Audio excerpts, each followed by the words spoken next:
పైనుంచి మీ కొడుకుతోనే మీ కాళ్ళు పట్టించి మీ కాళ్ళు బరబరా ఈడ్చి మీ ప్రతి కుర్చీలోంచి ఇవాళ తెలుగుదేశం పార్టీ కుర్చీలోంచి లాగుతున్నాడు. రేపో మాపో ముఖ్యమంత్రి కుర్చీలోంచి కూడా లాగే రోజు తొందరలోనే వస్తుంది. ఎన్టీ రామారావు గారు పైనుంచి ఆనంద బాష్పాలు, ఆయన ఆత్మ ఆనంద బాష్పాలతో తడిసి ముద్దవుద్దని చెప్పని కూడా మీకు తెలియజెప్తున్నాం.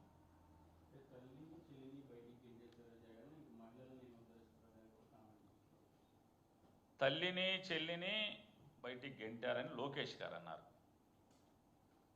ఇప్పుడు రాజకీయాల కోసం కుటుంబ విషయాల్ని, కుటుంబ సభ్యుల గురించి, అంటే నా ఇంట్లో వాళ్ళ గురించి మాట్లాడుకుంటే, అంటే లోకేష్ ఇంట్లో వాళ్ళ గురించి మాట్లాడుకుంటే తప్పులేదు.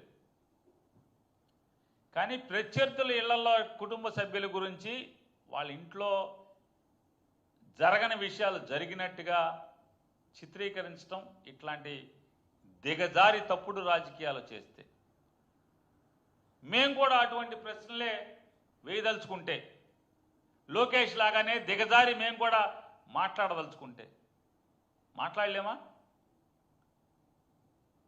ఎక్కడయ్యా చంద్రబాబు నాయుడు గారు అక్క చెల్లెళ్ళు, తోబుట్టులు? ఎక్కడయ్యా అన్నదమ్ములు? ఏ రోజన్నా మీ గడప దొక్కారా? ఎక్కడ కనపడరే?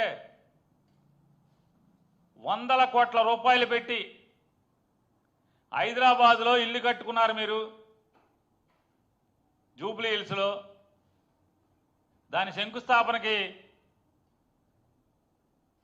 చంద్రబాబు నాయుడు గారి ఇంట్లో అక్క చెల్లెళ్ళని కానీ అన్నదమ్ములు కానీ పిలవరా అని మేము అడిగామా?